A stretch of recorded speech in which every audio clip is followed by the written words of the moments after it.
আমরা গণপরিষদ নির্বাচন চাচ্ছি। গণপরিষদের মাধ্যমেই সংবিধান সংস্কার করতে হবে, অন্যথা পার্লামেন্টে সংবিধান সংস্কার টেকসই হবে না। বাংলাদেশের ইতিহাস থেকেও আমরা এটাই দেখতে পাই। গণ অভ্যুত্থান পরবর্তী সময়ে প্রেক্ষিতে যে সরকার গঠিত হয়েছে, সংস্কার এবং বিচার তার অন্যতম কমিটমেন্ট জনগণের কাছে।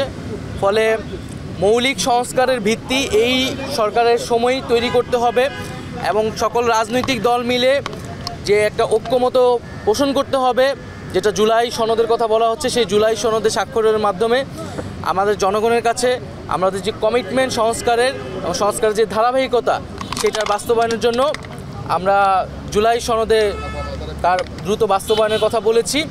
এবং সংবিধান সংস্কার বিষয়ে আমাদের যে অবস্থান, যে গণপরিষদের মাধ্যমেই সংবিধান সংস্কার করতে হবে, অন্যথা পার্লামেন্টে সংবিধান সংস্কার টেকসই হবে না। বাংলাদেশের ইতিহাস থেকেও আমরা এটাই দেখতে পাই।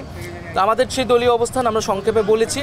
ইউএন সেক্রেটারি জায়গা থেকে তিনি বলেছেন, তিনি বাংলাদেশের রাজনৈতিক দলগুলো বা সরকার তারা যাতে নিজেরাই সমঝোতায় আসে, একটা ঐক্যমতে আসে এবং গণতন্ত্রের যে ট্রু এসেন্স সেটাকে মাথায় রেখে যাতে আমরা একসাথে কাজ করি, একটা ইউনিটিতে আসতে পারি, এটা তিনি তার জায়গা থেকে প্রত্যাশা করেন। সংবিধান সংস্কার বিষয়ে আমাদের যেটা বক্তব্য সেটা আমরা বলেছি যে আমরা গণপরিষদের মাধ্যমে নতুন সংবিধানই বলি, সংবিধান সংস্কারই বলি। গণপরিষদ ছাড়া সংবিধানের মৌলিক কোনো পরিবর্তন আসলে কিন্তু টেকসই হবে না। সেই জায়গা থেকে আমরা গণপরিষদ নির্বাচন চাচ্ছি।